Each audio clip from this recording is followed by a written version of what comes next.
Hello student, welcome back to my channel. This is Samsad Khan. I am presenting here with another video related to commencement of business. Journal entries related to commencement of business. जब भी हम लोग student journal entries की question solve करते हैं तो सबसे पहले जो ट्रांजैक्शन गिवन होता है वो बिजनेस स्टार्टेड गिवन होता है कि how to commencement of business इसका ट्रांजैक्शन गिवन होता है और डिफरेंट टाइप्स के तरीके से दिया होता है। तो मैक्सिमम 4 टाइप्स हो सकता है, तो हमने 4 टाइप्स के ट्रांजैक्शन लिए बिजनेस कमेंसमेंट का। पहले वो कह रहा है कि बिजनेस स्टार्टेड विद कैश, फिर कह रहा है business started with cash and goods, फिर बिजनेस स्टार्टेड कुछ लोन के साथ और फिर कुछ assets and liability. In 4 type में से कोई भी टाइप्स आपका पहला ट्रांजैक्शन जर्नल एंट्रीज में देखने को मिल सकता है। तो चलिए लेट्स स्टार्ट करते हैं किस तरीके से एक एक एंट्रीज को कैसे सॉल्व करते हैं, इनको किस तरीके से जर्नल एंट्रीज पास करेंगे। सबसे पहली एंट्री क्या है, business started with cash. Business started with cash, तो आपको ऑलरेडी कई बार बताया कि बिजनेस जब भी स्टार्ट करेंगे तो कैश आता है हमारे पास, तो एंट्री पास करते हैं cash account debit to capital account. Cash account debit to capital, ये एंट्री का बेस है। Cash account debit to capital account. और नरेशन क्या लिखेंगे, तो नरेशन लिखने के लिए बीइंग लगा करके और ट्रांजैक्शंस को कॉपी कर लेते हैं। तो फर्स्ट ट्रांजैक्शन हो गया हमारा business started with cash 1 lakh. ठीक है, नेक्स्ट की बात करें business started with cash and goods. Cash और गुड्स दो चीजों को मिला करके, both are real account and the rules of real account what comes in business debit, दोनों चीजें डेबिट होंगी क्योंकि बिजनेस में आ रही हैं। तो ट्रांजैक्शन सेकंड क्या हो जाएगा, कैश से बिजनेस स्टार्ट करते हैं तो कैश अकाउंट तो डेबिट हो गई, और गुड्स से बिजनेस स्टार्ट कर रहे हैं तो आप गुड्स को भी डेबिट कर दीजिए क्योंकि ये भी रियल अकाउंट में बिजनेस में आएगा। और दोनों के टोटल से यहां पर आप क्रेडिट करेंगे to capital account, to capital account. और नरेशन लिखने के लिए बीइंग लिख करके ट्रांजैक्शंस को कॉपी कर लेते हैं। Cash account debit, goods account debit to capital account. Cash कितनी लगाई उन्होंने, कैश की अमाउंट थी 1,60,000, आपकी गुड्स है तो टोटल कितना हो जाएगा 1,60,000। क्लियर।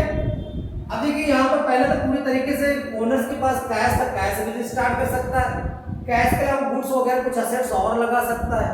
लेकिन अगर बिजनेसमैन के पास कैश अवेलेबल नहीं होता तो वो क्या करेगा, लोन लेगा। लोन, लोन क्या होती है, लायबिलिटी होती है। लायबिलिटी ऑलवेज क्रेडिट, लायबिलिटी का क्रेडिट बैलेंस होता है, हमेशा क्रेडिट होगी।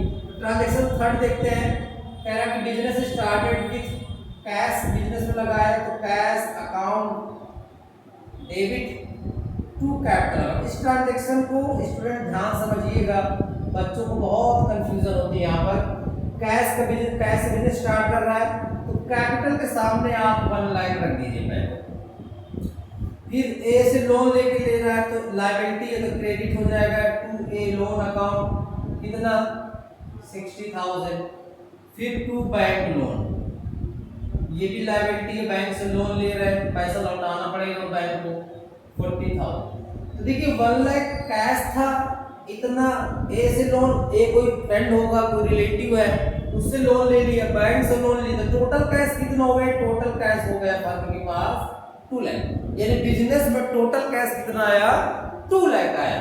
1 लाख एज ए कैपिटल था, कुछ रिलेटिव से ले लिया और कुछ बैंक से ले लिया, टोटल कैश कितना बिजनेस में आया, उन तीनों को टोटल करके डेबिट कर देंगे। फोर्थ ट्रांजैक्शन की बात करें स्टूडेंट, जब भी इस तरीके के ट्रांजैक्शन हो कि एसेट्स हो और लायबिलिटीज हेडिंग कोड कुछ इस तरीके से गिवन हो, बड़ा सिंपल सा कॉन्सेप्ट है। एसेट्स हमेशा डेबिट होंगी, लायबिलिटीज क्रेडिट होंगी, सारी की सारी एसेट्स को डेबिट करा देंगे, लायबिलिटीज को क्रेडिट करा देंगे। और अगर दोनों इक्वल हो गए डजंट मैटर, लेकिन अगर एसेट्स ग्रेटर देन लायबिलिटी है टोटल का, अगर डिफरेंस कोई आता है तो उस डिफरेंस को किस अकाउंट से रिप्लेस करेंगे, इस चीज को समझेंगे। यहाँ पर काफी इंपॉर्टेंट एंट्री मानी जाती है। कह रहा है कैश जितनी भी एसेट्स है सबको डेबिट करा दीजिए, कैश अकाउंट डेबिट, नरेशन लिख देते हैं इसका B. Cash account debit, cash कितना लगाया 30,000। बैंक अकाउंट डेबिट,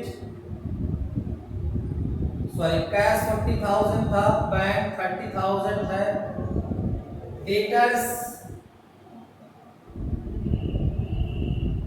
डेबिट होगा 60,000 से, फर्नीचर डेबिट होगा 70,000 से, ठीक है। और क्रेडिट में जो चीजें गिवन है पहले उसको राइट ऑफ कर लेते हैं। To creditors 60,000, to bills payable 40,000, to bank loan 50,000। अब जरा इनका टोटल एक बार चेक कर लेते हैं। देखिए जब असेट्स के टोटल की बात करें 4 7 7 13 7 20 लगभग 2 लाख टोटल आ रहा है इसका। और अगर इसकी टोटल की बात करें तो ये आ रहा है 1,50,000। अब यू नो एड पर double entry system assets equal to liabilities and liabilities equal to assets, but यहाँ डिफरेंस है। इस डिफरेंस को कैसे अवॉइड करेंगे? देखिए लायबिलिटी का टोटल 2 लाख है, असेट्स का टोटल 2 लाख है, लायबिलिटीज का 1,50,000 है। तो अमाउंट कम किधर है? लायबिलिटी में। अगर लायबिलिटी साइड अमाउंट क्रेडिट में कम होती है तो इस डिफरेंस अमाउंट को हम लोग टू कैपिटल के नाम से लिखेंगे, टू कैपिटल अकाउंट और यहाँ पर बैलेंसिंग फिगर। लेकिन अगर ये असेट्स कम होती लायबिलिटी की कंपैरिजन तो यहाँ पर गुडविल अकाउंट को डेबिट करते हैं। अगर डेबिट साइड में कोई अमाउंट कम है, असेट्स का टोटल लायबिलिटीज की कंपैरिजन कम है, तो डिफरेंस अमाउंट से गुडविल अकाउंट को डेबिट करेंगे। लेकिन अगर क्रेडिट साइड का टोटल कम है तो डिफरेंस अमाउंट से कैपिटल अकाउंट को क्रेडिट करेंगे। Thank you.